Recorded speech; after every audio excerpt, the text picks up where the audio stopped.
Le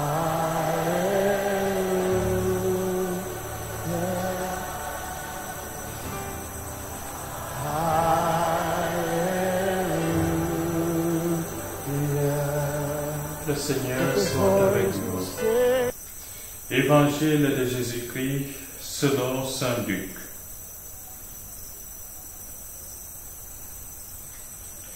Quand fut accompli le temps prescrit par la loi de Moïse pour la purification, les parents de Jésus l'amenèrent à Jérusalem pour le présenter au Seigneur, selon ce qui est écrit dans la loi. Tout premier-né de sexe masculin sera consacré au Seigneur.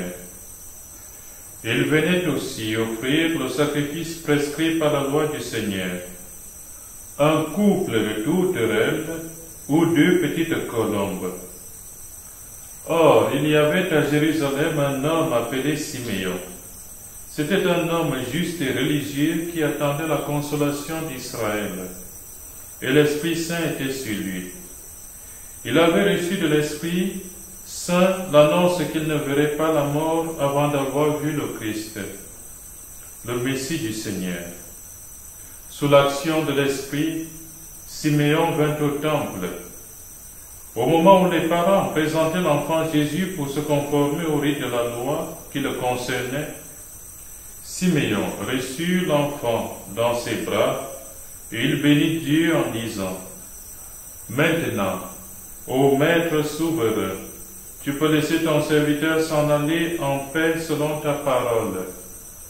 Car mes yeux ont vu le salut que tu préparais à la face des peuples, lumière qui se révèle aux nations et donne gloire à ton peuple Israël. » Le père et la mère de l'enfant s'étonnaient de ce qui était dit de lui. Siméon les bénit. Puis il dit à Marie sa mère: « Voici que cet enfant provoquera la chute et le relèvement de beaucoup en Israël. Il sera un signe de contradiction, et toi, ton âme sera traversée d'un glaive. Ainsi seront dévoilées les pensées qui viennent du cœur d'un grand nombre. » Acclamons la parole de Dieu. Frères et sœurs, l'évangéliste Luc nous présente l'épisode de la présentation de notre Seigneur au temple, la présentation de l'Emmanuel au temple. Et cette présentation se fait quelques jours, comme le prescrivait la loi, juste après la naissance de Jésus. Et ce qui est frappant dans ce texte, c'est surtout la prophétie de Siméon à l'égard de cet enfant, qui provoquera la chute et le relèvement de beaucoup en Israël.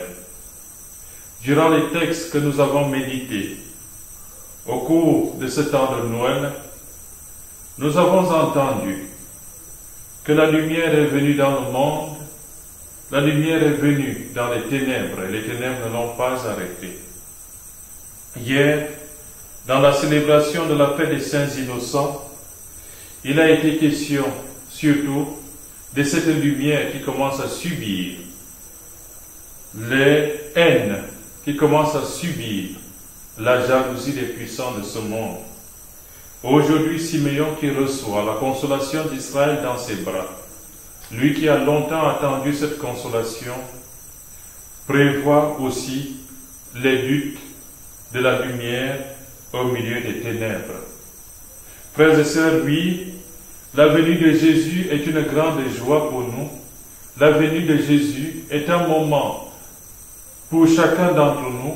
C'est un moment de paix dans nos cœurs, du moins pour tous ceux et toutes celles qui acceptent de recevoir le Messie du Seigneur.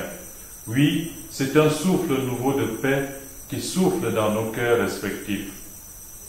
Mais n'oublions pas aussi, c'est vrai, que le Seigneur qui vient, le Messie, l'Emmanuel avec nous, vient aussi pour éclairer le monde et, si possible, enrayer toutes les ténèbres qui règnent dans notre monde.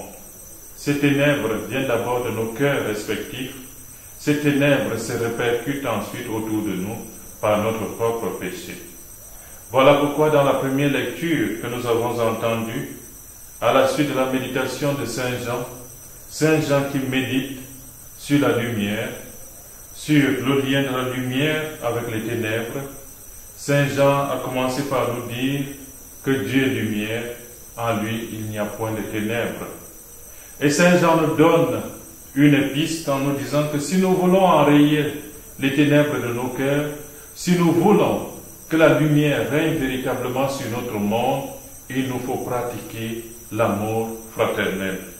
C'est par la charité fraternelle, frères et sœurs, que petit à petit, nous commençons à faire disparaître les ténèbres dans nos cœurs, autour de nous et dans le monde. Voilà un lieu pratique où nous pouvons voir éclore davantage la lumière dans nos vies respectives. La charité fraternelle, l'amour de nos frères et sœurs. Frères et sœurs, demandons aujourd'hui au Seigneur de nous donner cette grâce, parce que comme nous le dit l'apôtre, la charité couvre une multitude de péchés. Cette charité vécue dans la présence du Seigneur, cette charité vécue avec la présence de l'Esprit Saint en chacun de nous comme dans le vieillard Siméon, cette charité, oui, disperse les ténèbres qui prennent souvent le pas sur le bien dans le monde. Mais jamais, le mal ne sera jamais victorieux. La lumière y règne toujours.